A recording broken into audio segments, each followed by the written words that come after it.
Right, bells and bells. What's going on, baby? It's your boy Cedric D. Man Up and Joy coming to you exclusively live here on YouTube. Guys, hey, I was gone for a week and everything goes crazy. So now we're exclusively here on YouTube for the time being. It's interesting. It's interesting. How you guys been? Awesome show last week. Oh, the show was great. The show was great. The show was Don't great. get me wrong. Everything was great. Is it? No, man. Okay. Yeah, here's the thing. So everybody tuning in on YouTube, we definitely appreciate you guys. So if you all have not been aware, so Facebook Facebook has eliminated third party apps from streaming directly into the groups. Thusly, we are all here on YouTube now. So, but we're hoping to we started a business page and the goal is to have the feed go there, but we have to establish it first, I'm thinking. So until then, we will be exclusively here on YouTube, and we're glad that everybody's joining us. Joy, this I don't know, this is different. This is different. This is gonna be different.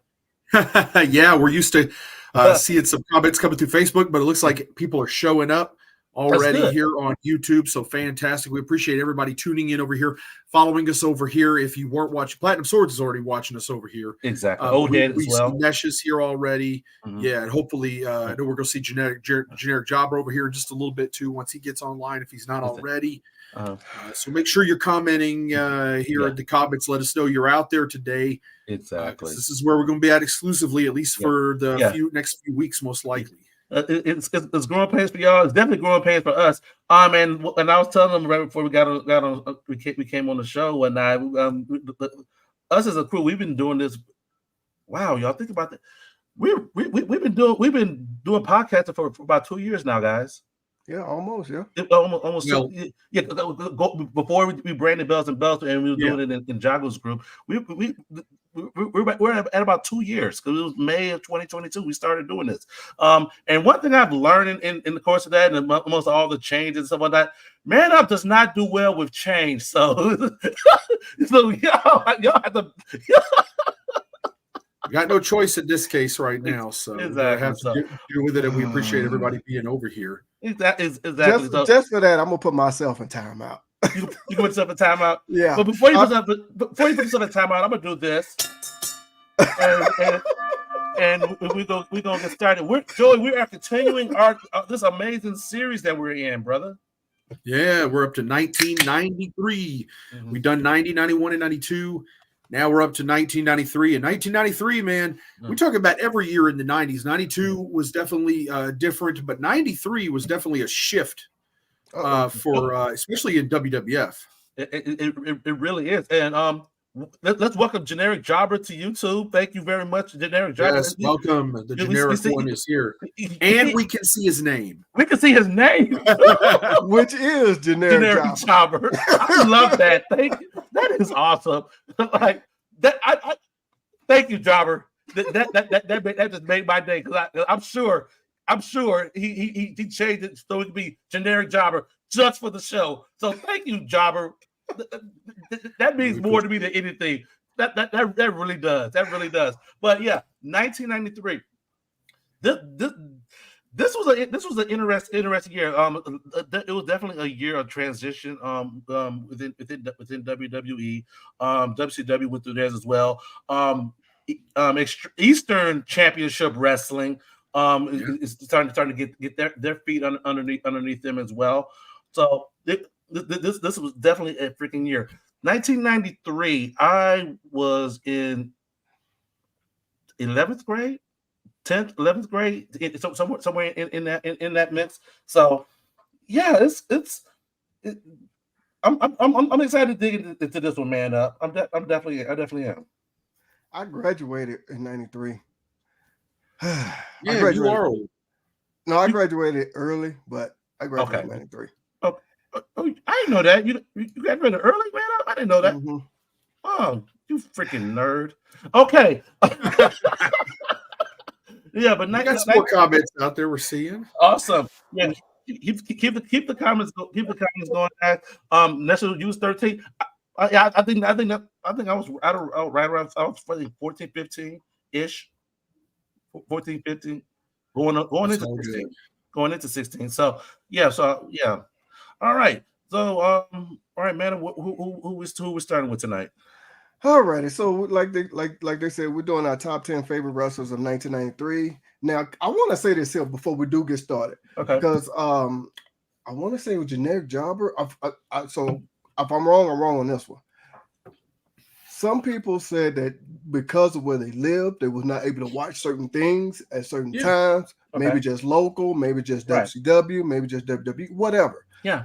So keep that in mind when you're making your list, because back in those days, it wasn't a worldwide cable thing. It wasn't no social media. It wasn't. So we understand if you were just watching what you could. Exactly. At that moment. Yeah, like me, you job was 17. Okay. So for me, I watched WWF, I watched WCW. My friend had cable, and I watched a little bit of Eastern Championship Wrestling, just a little bit. Then I think I want to say USWA was starting to show a little bit of local stuff as well. But so I was just getting that was more the following year in which I got into that. So it like I think I really went back to Cedric 15, 16 years old with my list. So yeah. So and then of course, so that's the reason why I brought that up. Because me personally, I did watch a lot of the WWF at that time, and then I also was watching a lot of local wrestling. So so it really depends. But with all that being said, you want to go ahead and go first, Cedric? Yeah, let's do that. My number 10. He won the world title in 1993. This is coming on the heels of some great freaking matches he had like 6-7 years prior to that, and in which I really thought that he was going to win the world title during that time, but he did get it in 1993. And at number 10, I have the Lone Wolf, Barry Windham. He won the title from the Great Muta. This was that time when they had the NWA title in there with WCW. For the most part, I was happy he got the world title win, whatnot. But it was that weird time in which they had the unified tag team titles. They had the WCW world title, and it had the NWA world title, but the presentation of it was WCW, NWA at that time. So I didn't see it that way. That's the kind of the presentation wise for me when it was like I understood where the NWA was coming from at that time, but it's like I had to feel like the two titles were on the same level. I recognize it as a world title, but it's like it was that weird time. Like you got two world champions, but the WCW world title was like up here. But it wasn't just but the issue, and so I'll go ahead and go next because my number 10 is also Barry Windham. Okay. And a point I want to make is it wasn't being presented as a world championship in WCW. It was being presented as a world championship that was being defended all over the world to include New Japan, to include, which is the reason Chono had it. He won it in the G1, we know. And then Muta basically wanted to come over and drop it to Barry Windham because Chono couldn't make the show, essentially. And that all happened kind of fast. But yeah, it was being presented as a championship that was going to be defended all over the world, especially in both WCW and New Japan, whereas WCW had their champion. Right. New Japan had their champion. The NWA World Champion was kind of a champion that both companies could vie for. I get that, but I took myself back.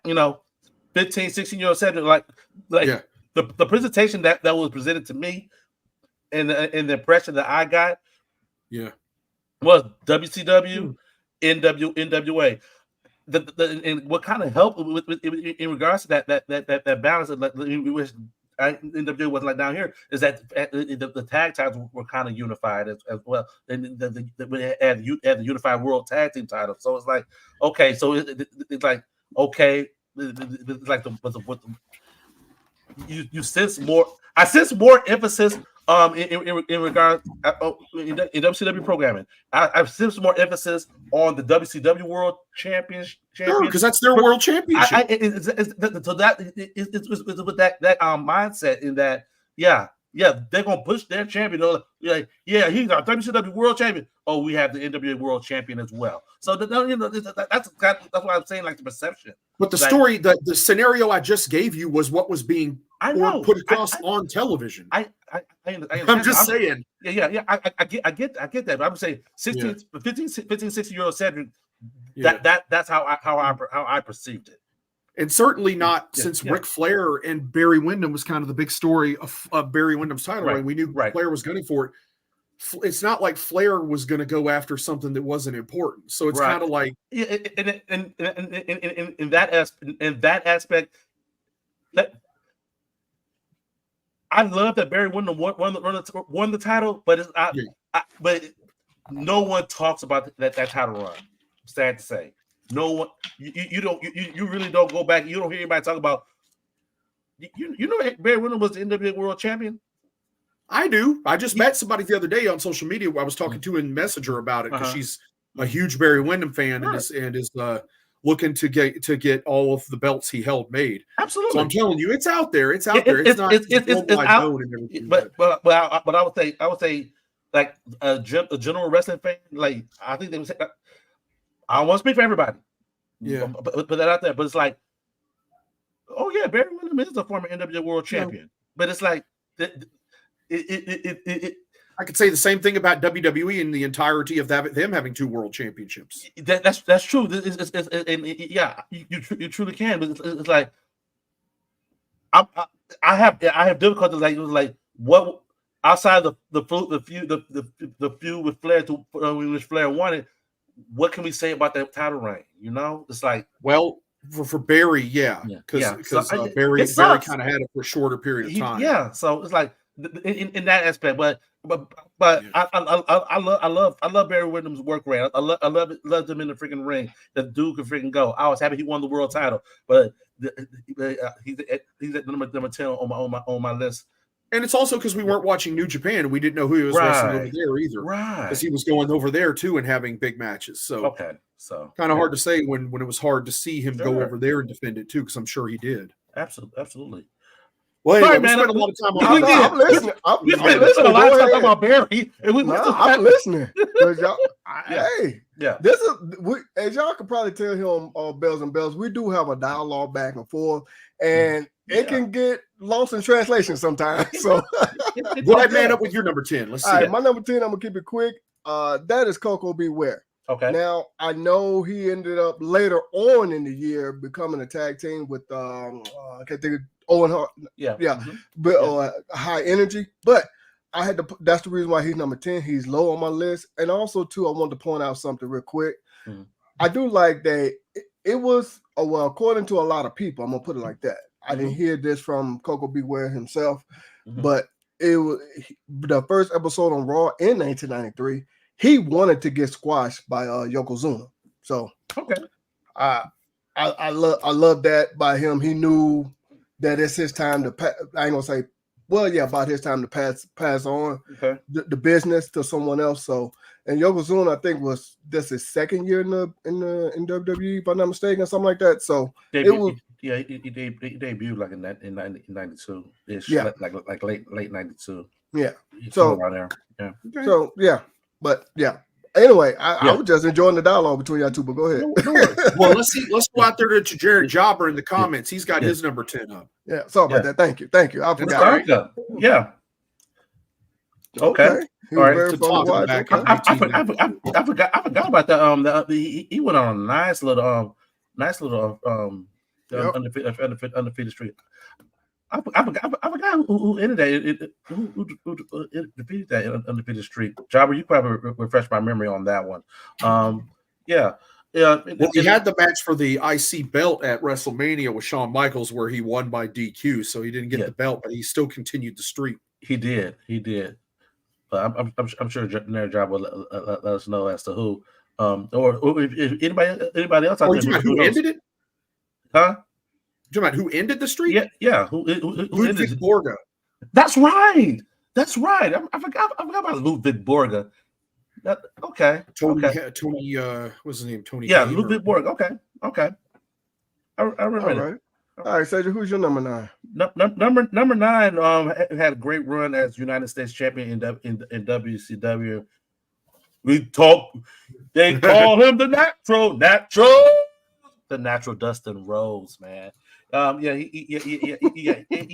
a freaking great run as US champion, man. So I got him right there. Nice. Yeah. So very solid pick. Absolutely, man. Right. Absolutely. All righty. Who you got there, Joey, for number 9? Man, let me tell you something. When I think about 1993, this is a guy that I think about immediately who I was having a hell of a run in 1993, mostly as the WCW World Television Champion. I'm talking about Lord Steven Regal, his lordship. There he is. Man, this guy was having Sir William wrestling matches. Yes, with Ricky the Dragon Steamboat, with I mean, I could tell you with Larry Zbyszko, he dropped the title to Larry briefly and won it back from Larry. They had a great series of matches, and found it interesting that Bill Dundee was on there as his manager, Sir William. But Regal was gold during this time, dude. He had a series with Ric Flair, the Marquis of Queenberry Cup or something like that, where they had a series of technical wrestling masterpieces they had on TV. So it's nice to see Flair get challenged in that respect, and him and Regal really just focus on having wrestling matches and not, too much, no outside stuff, nothing like that, just good old-fashioned grappling and wrestling. So I definitely enjoyed all the work of Lord Steven Regal in 1993. Absolutely, man. Regal with the TV title was freaking gold. Spoiler alert. Amazing, yeah. Perfect title for him at the time. Yeah, exactly. Just had to do it, huh, Cedric? Absolutely, man. Absolutely. All right, my number 9 is going to be someone. Okay, I'm going to take Cedric's mindset for a minute. Let's go back to when you was in 1993. Yeah, I was how old was I? About that. Shit, about the same age. We're the same age, man. We're the same age. Okay, my mind ain't there right now. Yeah, anyway. we're the same age. We're the same age. 15, 16. Yeah, I was about 15, 16 years old. So I didn't know any better about the characters so much of professional wrestling. And I really thought this guy was from Africa, from the deep woods in Africa. And who am I talking about? Hakeem. No, Kamala. Oh my God! I thought he said Hakeem. Hakeem wasn't even around in '93. I didn't say Hakeem. I said it, but I'm talking about Kamala. Yeah. Kamala. I did not know this man was originally from Mississippi. Yeah, he put on a great show. I mean, some great matches. Now, keep in mind, I know he left June, July-ish of 1993, but that's another reason why he's low on my list. But gotta give Kamala some, some love on here. But I love Kamala and stuff like that, and also too. I'm not okay. I might be wrong about the year on this one, but I did like some of the matches he had with the one match that I like that he had with the Undertaker. So gotta give him some credit on that as well. That I will say that was the Survivor Series from 92. 92, okay. That's what I would say. That was they told a pretty good story during that match. I find myself going back and watching that from time to time when watching Kamala getting into the casket, then they open it up, and then when he open up the casket, Kim Chi like Harvey Whippleman was there, like you tell him, Kim Chi, you tell him that's why you end up in the coffin in the first place.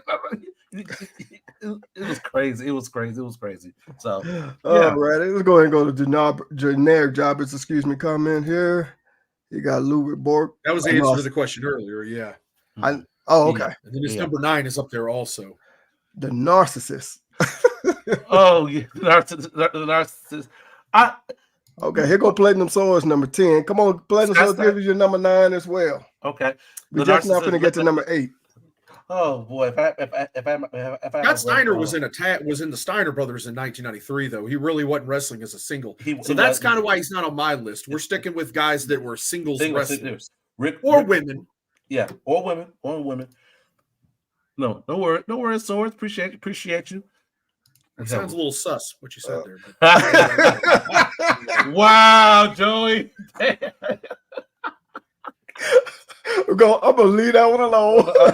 Let's move on to our number 8 with that. This is a family show. All right, Sanjay, who you got number 8? Number 8, I had Lord Steven Regal, Joey. Nice. The great work as winning the freaking TV title, man. That 93 was the start of his freaking dominance with his freaking TV title. So so I'm sure, spoiler alert, that when we do 1994, he will be higher up on my list just off his influence in his run with the TV title, but he was definitely landing. It was towards the end of the year when he did exactly. All the TV champions from WCW TV champions did an outstanding job with the freaking belt. So I truly appreciate that. We'll get into that more as we go along. We definitely will. So spoiler. Oh yes, absolutely. Come on, you know it's going to happen. Me and Joey are right here. We're on the same page on that one. So that's what happened. Well, speaking of that, I'm about to drop my number 8 is another WCW World Television Champion from 1993, and that's Mr. Wonderful Paul Orndorff. Okay, man, he was killing it in this couple 92 to 94. Mr. Wonderful was on fire, really on fire on all cylinders on everything he did. He did. 94 we'd see him more as a tag team wrestler, but 93, him again wrestling with Ricky the Dragon Steamboat for the TV title. He won the tournament to win the vacant World Television Championship after Scott Steiner departed WCW, and Paul Orndorff would win the vacant title and carry it for quite a while in 93. And again, having great matches and having that singles championship run, we always kind of knew that Paul Orndorff was capable of having. And again, not with a bunch of jobbers either, wrestling people like Ricky Steamboat, he was wrestling high level opponents. He really was. He really was. So, absolutely. Paul Orndorff. Yes. Spoiler. Man up. Who you got for number 8? All right, my number 8, I think I'm going to make Cedric proud, and I ain't going to say much about it. I'm going to just go on right here. Okay. I got the Macho Man. Now, of course, who did love 93? I know. He wasn't used much at all in 93. It's like that's what I'm finna get at. I'm finna get it, but go ahead. Y'all know I'm like the biggest Macho Man fan. Y'all know Macho Man is not on in my top 10 for 1993. Yeah. He is not. He's not because I know he wasn't used much. He wasn't used. He started doing freaking commentary. He did commentary at freaking Mania. It was like. Then he ended up. It looked like he was enjoying the time not taking bumps, though. So I mean, he might have needed that time to heal up. Then he ended up leaving the following year. Yeah, exactly. After WrestleMania 10. So because he was wrestling again in 94 for a little bit with Crush. Had that program with Crush. Anyway, we'll get into that in 94. That's 1994. Yeah. Spoiler. Let's go ahead and get to the comments here. We got all right. Platinum Source. I'm right. You cold as ice. Yeah, Joey. He's throwing some stuff. Who else he got? He got number 8. He got number 8, Shawn Michaels. Okay. Fat Shawn Michaels. And generic job agrees with him, Shawn Michaels. Okay. I mean, was Ascension in 93. That was his fat year, too. Oh, Joy. I mean, he said it in an interview. Okay. I believe that one alone. He was staying up all night, partying, drinking as much as he wanted to. 93, 94 especially, he was. Sure. Absolutely. He was doing a lot more than partying and drinking. So hello. But like I said, this is a family show. I ain't know him like that. So. Family show, man. What the hell are you talking about? Man, shoot, don't get me started, man. All right. Number seven, Cedric. Number seven. Number seven. I got Lex Luger and number 7. Yeah, he made the transition from the narcissist from narcissist to the whole All American gimmick, the Lex Express thing. It was in a spot 15 to 60-year-old Cedric, Joey, go with me here. 15 to 60-year-old Cedric saw Lex Luger slam Yokozuna on the USS Intrepid. They telling that story going into SummerSlam. Oh, it was great until they got to SummerSlam. It was great until they got to SummerSlam. Then like, boom. Yep. They killed all the momentum. All that momentum died right there. I was like, y'all did all of that for a count-out victory at SummerSlam. And then he celebrated like he won the dang belt. Exactly. They had confetti coming down and everything. I'm like, Yoko walked away with the belt. He's the real winner. I don't care who won. But it's like they put a halt to that. They put that halt to that and everything. And bring that picture back up, man. Where you at? Yeah. Never mind. Go ahead. Yeah. The picture had him with the freaking championship. Yeah. That's something that you're not gonna see. Freaking, they brought him out and just to see how the freaking reaction was. Yeah, as announced as WWF champion on the Wrestling Challenge, like weeks before SummerSlam or something like that. Yeah, so and then didn't give him the belt. Exactly. So I don't. Yeah, that was crazy, man. Yeah, that is definitely one of the biggest like momentum killers. Yeah, you could probably drop the ball on that. I don't think Luger dropped the ball. I think the company did on that. Well, anyway, let's. Let's Joe, who you got for number 7? I might shock some people because I was getting Eastern Championship Wrestling on cable access TV, national syndicated TV at the time. Okay. So, and I watched him on USWA. My number 7 is Hot Stuff Eddie Gilbert. Okay. This man was wrestling in Memphis and up in ECW. In Eastern Championship Wrestling, of course, he was teamed up with Paulie Dangerously as they were the combination of the Dangerous Alliance and Hot Stuff International. And, they brought in Shane Douglas that year and everything. But Eddie Gilbert was kind of running that show. He was the booker up there. But he was still appearing on Memphis TV, still, wearing his crown out there and stuff, trolling Jerry Lawler and having a back and forth feud with him. So I really think Eddie Gilbert, not even though not signed with a major company that year, was still doing a lot of stuff. And I was a big fan of him. Absolutely. He really idolized Jerry Lawler though. Eddie Gilbert did. So yeah, absolutely, man. Yeah, Eddie Gilbert. Eddie was doing some of the booking up there as well. Before Paulie, right? No, he was the booker. Yeah, exactly. So yeah, that's what I thought. Yep. That's what I thought. So yeah, absolutely, Eddie Gilbert. That's a name we haven't brought up much on the show. When we do our series on the 80s, we'll be talking about I'm sure we'll talk more about it. Exactly. Spoiler alert. We'll ask what's coming down the line. We got quite a ways to go before we got quite a ways to go because we still got to finish 90s. Then we got to go back and do 90s tag team. So it's coming, guys. We got y'all here at Bells and Belts. All right, man. Number 7. All right. Excuse me. Sorry. All right. My number 7 is going to be. I'm trying to figure out how to describe this guy without actually giving it away. So forget it. I'm just going ahead. Exactly. Just rip the Band-Aid off. Just do it. All right. Hey, yo. You know what I'm saying? Okay. With with that crap, I can't really say it. I know he came up with this character the year before in '92. He actually pitched it to Vince McMahon.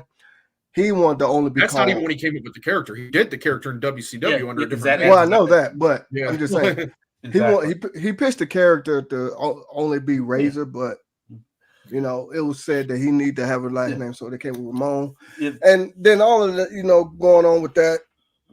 Excuse me, I'm sorry. Yeah. Razor Ramon to me had put on some great great shows and great matches during that time as well too. So I had to go ahead and put him on the list. Absolutely. We in '93 we saw the transition from a heel to the babyface during there. And it is when he went to babyface, it was definitely more championship wise. He saw the goal to being a multi-time intercontinental champion. So yeah. Yep. Let's go ahead and get into the comments here. Joey was into HBK like that. Is that really how you took it? Platinum Sword said he got Kevin Sullivan here. Okay. Generic Jobber says Yokozuna outside of his non-cynical WWF. That was the worst thing WWF did in '93. Yeah, I gotta agree. I gotta agree. Spoiler alert. We gonna get to that. We gonna get to that. The '80s will be good. Oh yeah. I gotta we gotta do it. You know we gotta do it. Okay. Right. Yeah, the '80s is coming. So yeah, that's definitely coming. All right, number 6 in 1993. I got Ric Flair. Who do I? All right, Joey. We really are seeing some things on the same page here. All right, so 1993. He started with WWF. Lost the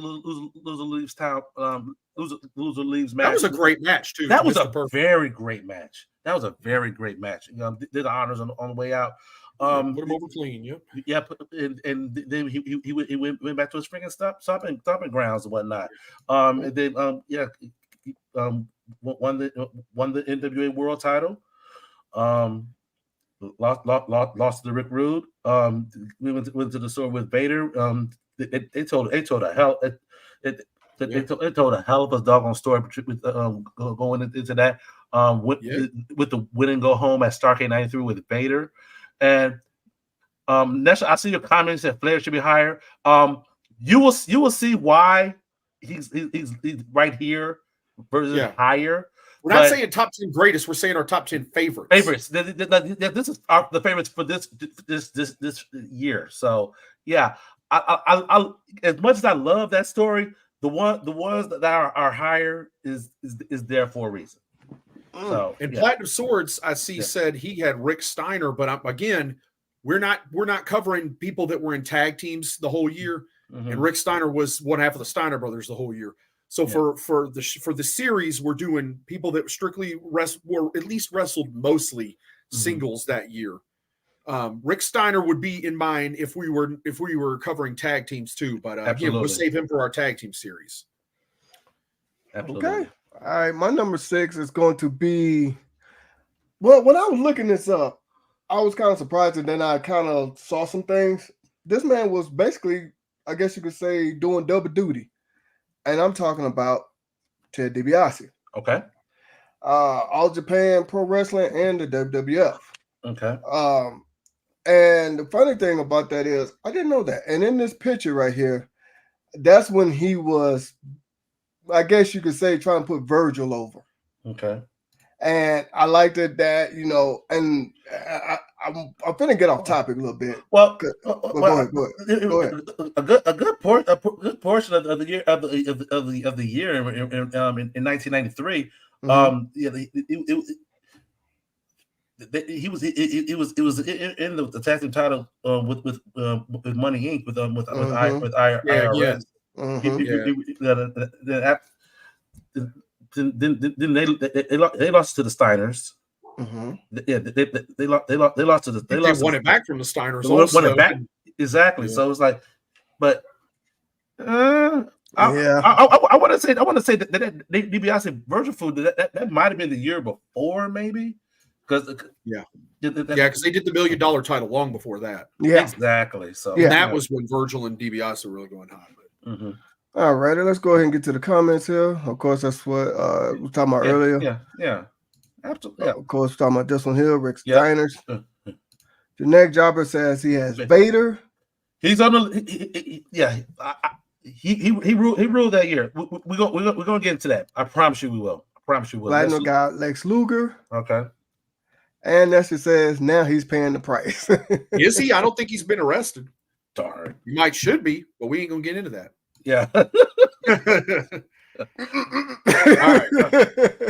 All right. Number 5. I have Bret the Hitman Hart. He when started the year as WWF champion. Had a good match with Razor Ramon at Royal Rumble. Then Yokozuna became he wrestled him in the main event of WrestleMania 9 before that whole freaking debacle was to this day. I'm still okay. Hindsight. WrestleMania 9 was the very first WrestleMania I've watched live via pay-per-view. So I'm like, I was geeked. I was excited about it. But at the end of that, I was like, what the hell just happened? Is that going to count? Right. It served no purpose either because it really he could have just teased a match, and that match at the King of the Ring could have been for the belt, but Yoko could have been defending and went over. Exactly. There was no reason to do the title switch. It really wasn't. Like, I think Sage just got a headache right there thinking about it. Yeah, but I did like the work he did with Lawler. I did like that series. I love that feud. I love that book. I'm mad that they weren't able to pay off that feud at Survivor Series. Because substantial issues outside of the company and whatnot. And I would have loved there was actual closure with that. I love the back and forth between Lawler. Whatnot. I love Kiss My Foot match. It was actually pretty good though. And Lawler and Bret were both, both able to do top level matches. Two of the greatest to freaking do it, working together. That was the top. That was the top story in '93. WWE had right there, and it freaking worked. It worked. Lawler kiboshing him after winning the King of the Ring. That stuff was great. Yeah, it's perfect. That's why I say they would have served Lawler no purpose to win any King of the Ring or championships at that time. He didn't need it. Lawler was already in his 40s. Lawler was, in a different place in his career, and it was just time to, the fact that they were using him in ring right then when he could still go pretty good. Him and Jerry, and him and Bret, were able to tear down the house. So I can see that. All right, what are we on, number 5? Yeah. What you got there, Joey, for number 5? My number 5 is Ricky the Dragon Steamboat.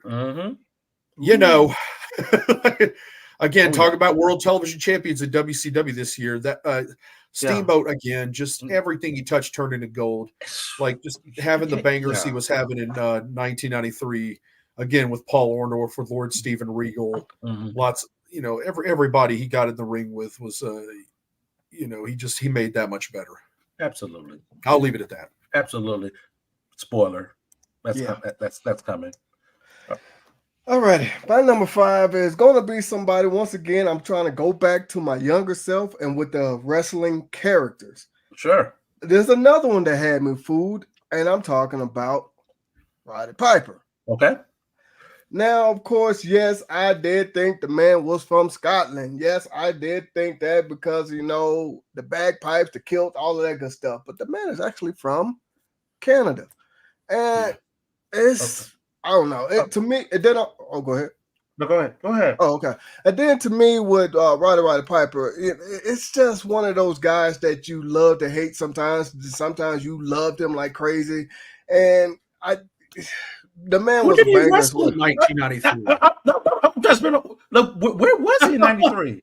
Oh, he was still there. Sometimes he was doing that his show, Piper's Pit, and also. In that, go ahead. I remember in '94 he was a special referee, but it's like I think he was in Portland in '93. He might have been. Because after the match with Bret in the year prior for the Intercontinental title, I think he kind of went away though, didn't he? He was the booker in Portland wrestling in around that time frame in '93 because Raven talks about working for him in Portland. around that time frame when he was doing the Scotty Flamingo character. Okay. So yeah, I don't know. You caught me off guard because I'm Yeah, like, was that- Piper yeah, that even caught having me off matches guard. in That- with that one there. 1993? Yeah, he had some, but all right, go ahead. All right, let's Yeah. go with the neck jobber, Mr. Right, Perfect. Okay. But he did a good job with Shawn Michaels in their feud for the Intercontinental Belt in '93 too. So he was doing the honors for Shawn a lot. And him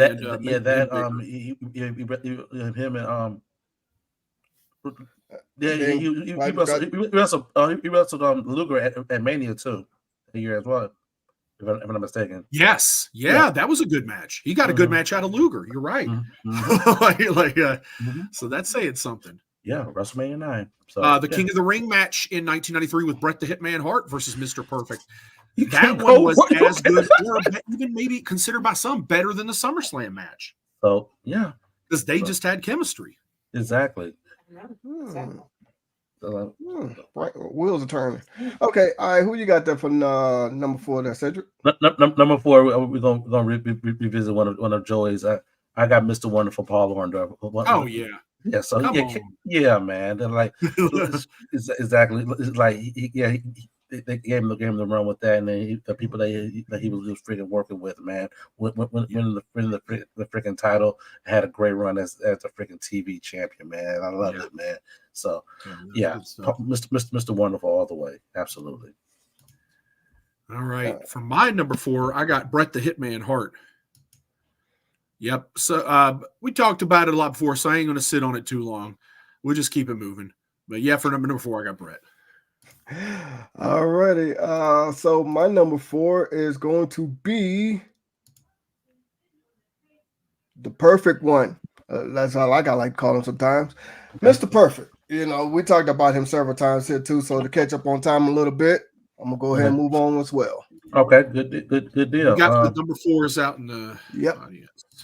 Generic Jobber, where's your number 4 at, man? Where's your number 4 at, Jobber? Yokozuna got Yokozuna. Oh yeah, we get into the meeting of it, man. Great Muta. Okay. Started the year as double champion with the NWA World Title and the IWGP title. Okay. Yeah.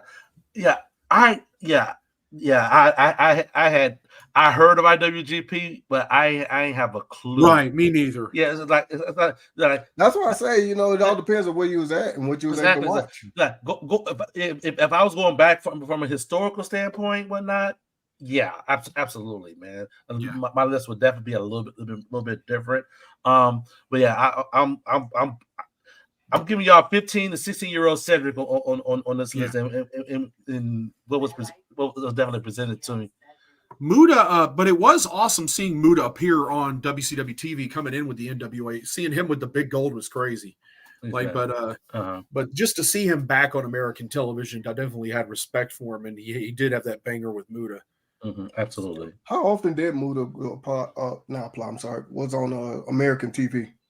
At that point, not that much. Not much. It was one of the top guys in Japan. So okay, because I'm like, I didn't watch too much. Well, I didn't watch non-Japanese wrestling at that time. In a sense, in the hindsight being 2020, like him dropping the belt to him, would have come back over.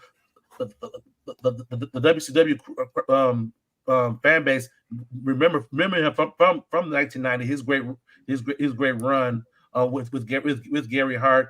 Going against Sting. That was his excursion to America back then when he was learning the American style. So when you saw him in WCW later on, it was really just spot appearances for him to get booked over in America again, because again, he always worked for New Japan Pro Wrestling. Even when he was in WCW or NWA back then, he was just on excursion. So they were just grooming him to be one of the next top guys in New Japan. So when he got back there, he was full throttle as one of the 3 musketeers of his time back then. Okay. All right, Joe. Cedric, excuse me. Who you has your number 3?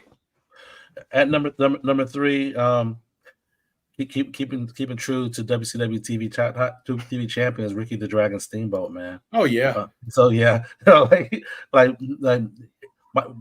Everybody knows by now, Macho Man number one. Ricky Steamboat's number two.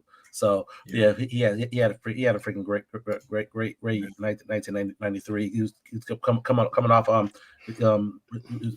run as Unified Tag Team Champions. Then jump back into the TV title run as well. So yeah, man. So yeah, he only had the TV title for a month or not, but it's Ricky Steamboat, man. Well, like whoever's in the freaking ring with whatnot. Yeah, he still was working with Regal for a couple months after that, and really establishing him as the next World Television Champion. So sure. Steamboat did a lot to make Regal that year. Exactly. So yeah. Okay. So, yeah. Okay.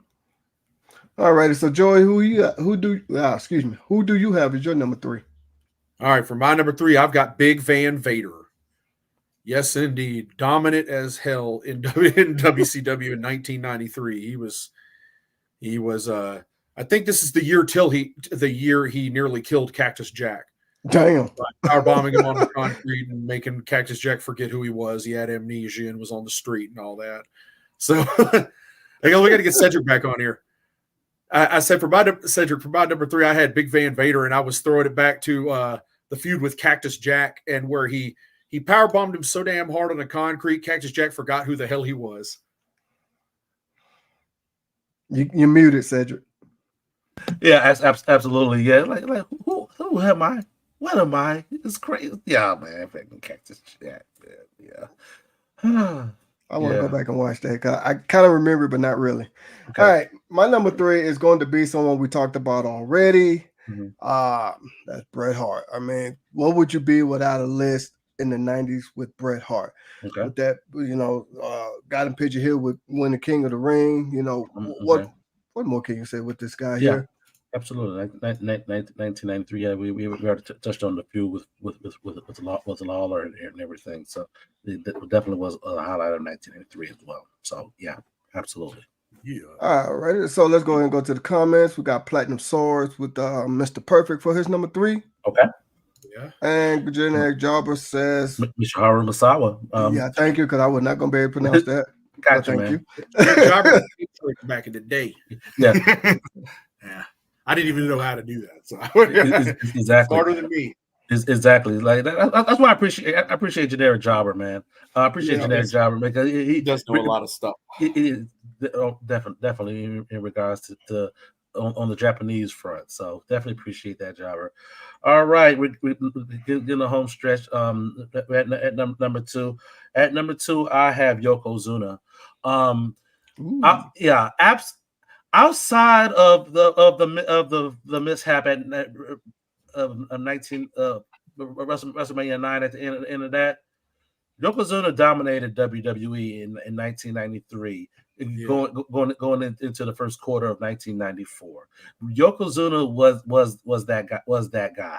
He really was, and you really didn't see a truly like dominant heel like him have a great run like he did in 93 and 94. He couple having Fuji, and then later on having Jim Cornette into the mix, man. It was a great freaking package, man. And I definitely appreciate the work that he did in 1993. So that's why I have Yokozuna at number 2. And if Nesha is still this is when that's why I have him higher than possibly like Flair at that point, because his freaking dominance is only second to my number 1. So yeah.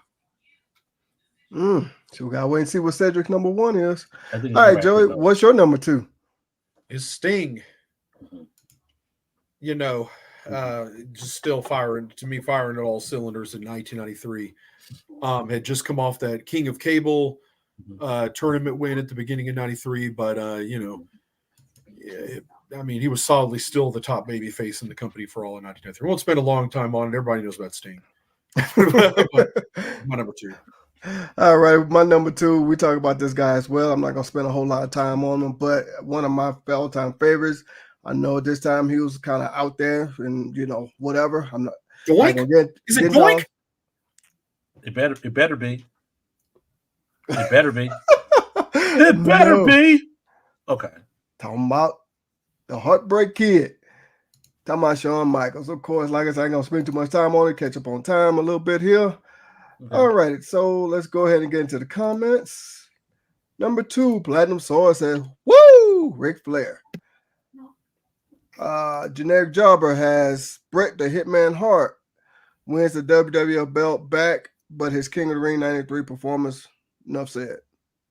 There was some great matches there. Again, that match with Mr. Perfect, that was a masterpiece, even at King of the Ring 93. Yeah. Hey. Okay. All righty. Drum roll, please. Can't hardly hear it, but okay. No worries. No worries. Number 1, Cedric, who do you have? Big Van Vader. He had a great 1993, man. He had a great 1993. White Castle Affair with Sting at Super Brawl. The story he told the story with Ric Flair going towards the end of the year, man. He had a freaking year. We forgot to mention the little feud with Davey Boy Smith too. They had some really good matches. That was the 92 going into 93, wasn't it? Yeah. No, because they were working Bash at the Beach or whatever when they had the big tag match with Sid and Vader. Yes. Against Davey Boy. Yes. That was mid-year even. So yeah. You got it off. Yeah. So Davey was right up there, teaming a little bit on and off with Sting and stuff like that. But good matches. Davey brought another, high-level baby face that could work with Vader and give him a good opponent to beat. So yeah, but Vader stayed on top pretty much for 93. He did. Yeah. So yeah, man. Vader and Harley Race was a hell of a freaking combination. I truly enjoy that. That was definitely his year as the champion. Exactly. Flair and Vader knocking the snot out of each other in that damn match at freaking Starrcade, man. Jesus Christ. So yeah, man. Yeah, Big Van Vader was not. Yeah, 93 was definitely his freaking year, man. So that's why I got him at number 1. All right. Okay. Maybe that answers Nessa's question. Yeah. Why Flair was low on your list. Well, low to her. Yeah. All right. So, Joe, who do you have number 1? It shouldn't be a surprise. The man that he started out the beginning of the year as the U.S. heavyweight champion, but was stripped due to injury. And then he worked with Dustin Rhodes over the U.S. title to kind of get Dustin over as the champion. But by later that year, Fall Brawl, we would see him become, and I don't care what you say, the undisputed heavyweight champion of the world. I'm talking about Ravishing Rick Rude. You weren't going to tell him he wasn't the undisputed world heavyweight champion either. But he beat Ric Flair for it, so you can't take that away from him. That was a good match too. I don't think people have seen that match. A lot of people have not, with Ric Flair with Fifi involved in it and all that stuff. And Ric Flair out playing dirty, even the Nature Boy. He was in the figure 4, reached into his trunks, pulled out brass knuckles, and busted Flair in the head with him, and then managed to cover Flair and win the World Heavyweight Championship there. And that was, WCW had him picked to be the NWA World Heavyweight Champion. Yeah. But that was around the time WCW and NWA parted ways. Right. However, the idea for that championship was still the same. It was still a shared championship with New Japan Pro Wrestling. And as we know, a lot of Rude's work as the World Heavyweight Champion was over there too. He was the man recognized by WCW International as the heavyweight champion of the world. Yeah. But that wasn't even, remember, originally they did kind of like WWE did and just called it the World Heavyweight Championship. Right. And then they kind of came up with that new gimmick company name later. But Ravishing Rick Rude, as always, still was happy to see him finally win They went through a couple. Heavyweight title. They went through a couple iterations. They went to WC International. They legitimately called it the big gold belt as well. So they went through a couple iterations. He was the man that holds the big gold belt until they came out with that. But yeah, and he actually had a good match with Road Warrior Hawk for the belt. Mm-hmm. Worked with the Boss, aka the Big Boss Man. Yeah. So he did have some good opponents in 1993 before he would go into 1994 and continue on as champion. Mm-hmm. But anyway, Man Up, who you got for your number one? All right, my number one, we talked about him. This might make Nesha happy. Okay. Of course, Ric Flair. Okay. I mean, what else can be said about this guy? Woo, Ric Flair. I mean, everybody loves Ric Flair. But with that being said, that's my number one. Awesome.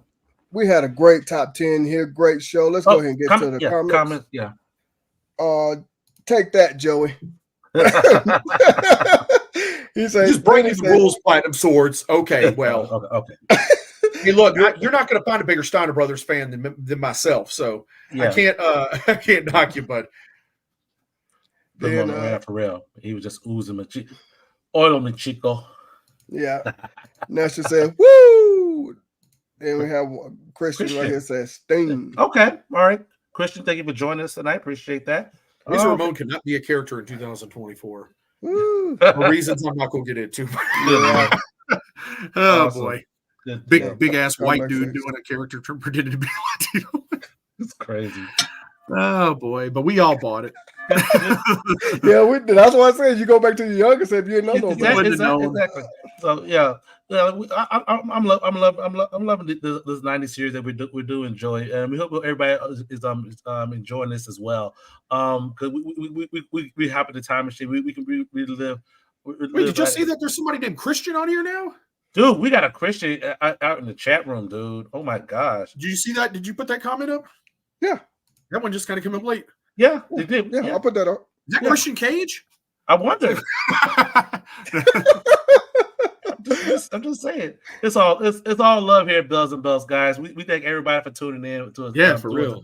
Because especially in the lieu of everything that's happened over the last 5 days in us preparing for this show, we were ready to go on. We were ready to go like with our normal whatnot. We had Just Fire, and we appreciate everybody tuning in. And hopefully you join us.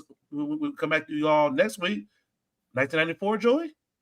Yeah, let's keep it going. Let's go to 1994 next. And then we'll get into, as we go along, we're going to get into some of Man Up's favorite years later on in the 90s when we get into that Attitude Era kind of. We'll start getting into some different times there. So the 90s is very diverse year to year.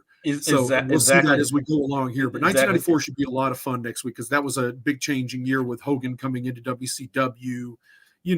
Lots and lots of changes in 1994. So that should be a very different list. Exactly. So and we can definitely like dive into like how the landscape was, and definitely some of the transitions as pop culture and the true theme in wrestling was, and how it regressed as we get late into the later years and whatnot. Yeah.